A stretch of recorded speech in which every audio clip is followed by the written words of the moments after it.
प्यारे बच्चों, हम पढ़ रहे हैं पौधों में जनन, जिसमें हमने पौधों में जनन की दो विधियों के बारे में चर्चा की थी। पहली विधि थी लैंगिक जनन, सेक्सुअल रिप्रोडक्शन, और दूसरी विधि अलैंगिक जनन, असेक्सुअल रिप्रोडक्शन। हमने अलैंगिक जनन की विधियों में कुछ अन्य विधियां पढ़ी थी, जिसमें पहले नंबर पर हमने पढ़ा था कायिक प्रवर्धन, वेजिटेटिव प्रोपेगेशन। उसके बाद हमने पढ़ा बडिंग, मुकुलन, और उसके बाद फर्मेंटेशन, खंडन। खंडन विधि से किस प्रकार एक जीव से बहुत सारे जीव पैदा होते हैं। अलैंगिक जनन में हम एक अन्य विधि पढ़ेंगे जिसका नाम है बीजांड या बीजाणु निर्माण। प्यारे बच्चों, हमने डबल रोटी या कुछ अन्य पदार्थों पर घर में एक सफेद रंग का जाला देखा होगा, जिसको हम कवक यानी फंजाई कहते हैं। कवक यानी फंजाई बीजाणुओं के कारण डबल रोटी या कुछ अन्य पदार्थों पर उगते हैं जब उन्हें अनुकूल परिस्थितियां मिलती हैं। बीजाणुओं को हम कवक के बीच छोटे छोटे कणों के रूप में देख सकते हैं। ये बहुत ही हल्के होते हैं। जब हवा चलती है तो हवा के साथ एक स्थान से दूसरे स्थान तक हवा में तैरते हुए चले जाते हैं और इस तरह से बहुत ही लंबी दूरियां तय कर लेते हैं। इनके बाहर एक कठोर कवच, हार्ड सेल बना होता है, जो इन्हें प्रतिकूल स्थितियों से बचाता है, जैसे कि ज्यादा गर्मी और कम आर्द्रता।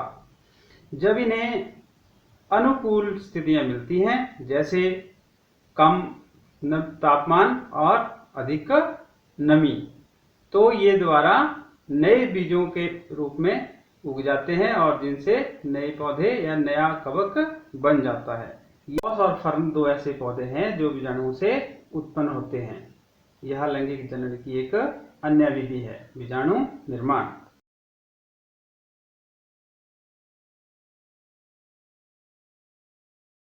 पादपों यानी पौधों में जनन की दूसरी विधि सेक्सुअल रिप्रोडक्शन, लैंगिक जनन के बारे में जानने की कोशिश करेंगे। हमने पहले ही जान लिया है कि फूल यानी पुष्प जो है पौधे का जनन भाग होता है। पंखुड़ियां हटाने के बाद फूल का बचा हुआ भाग। आइए गुड़हल के इस पुष्प का ध्यानपूर्वक अवलोकन करें। ये हैं येलो कलर के एंथर्स यानी परागकोश, जो पीले रंग के हैं। क्रीम कलर के ये हैं स्टेमन्स यानी पुंकेसर, और पुष्प के निचले भाग में ग्रीन कलर की पिस्टिल, हरे रंग का स्त्रीकेसर। आज हम बात करेंगे स्त्रीकेसर के भाग व अंडाशय की संरचना की। स्त्रीकेसर पुष्प के केंद्र में स्थित भाग को स्त्रीकेसर कहते हैं। इसे पूरी तरह देखने के लिए पुंकेसर को हटा दें। ये हैं स्त्रीकेसर के भाग, वर्तिका, वर्तिकाग्र और अंडाशय। आइए अब पुष्प के अंडाशय की संरचना को समझें।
लेंस की सहायता से अंडाशय की आंतरिक रचना को देखने पर आपको छोटी छोटी गोल संरचनाएं दिखाई देती हैं।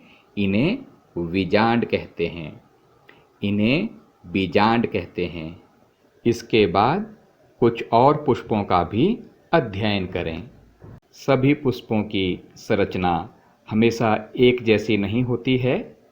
पुष्पों में बाह्यदल, पंखुड़ी, पुंकेसर व स्त्री केसर की संख्या में अंतर हो सकता है। कुछ पुष्पों में इनमें से कुछ भाग अनुपस्थित भी हो सकते हैं। हमारे आस पड़ोस में कुछ इस प्रकार के फूल पाए जाते हैं जिनमें केवल एक ही जनन अंग होता है, या तो नर जनन अंग होगा या मादा जनन अंग। इस प्रकार के फूलों को एक लिंगी फूल कहा जाता है, यानी यूनिसेक्सुअल फ्लावर्स कहा जाता है। और कुछ फूल ऐसे हैं जिनमें एक ही फूल में नर और मादा दोनों जनन अंग, पिस्टल और स्टेमन दोनों ही पाए जाते हैं। उन्हें द्विलिंगी पुष्प कहा जाता है, यानी बाइसेक्सुअल फ्लावर्स। पपीता और खीरा, इनके फूल जो हैं एक लिंगी फूल होते हैं, जबकि सरसों, गुलाब और गुड़हल के फूल द्विलिंगी फूल होते हैं। इनमें नर और मादा दोनों जनन अंग पाए जाते हैं। लैंगिक जनन में नर युग्मक और मादा युग्मक के आपस में मिलने से युग्मनज का निर्माण होता है। In sexual reproductions, male gamete and female gamete fuse with each other and form zygote.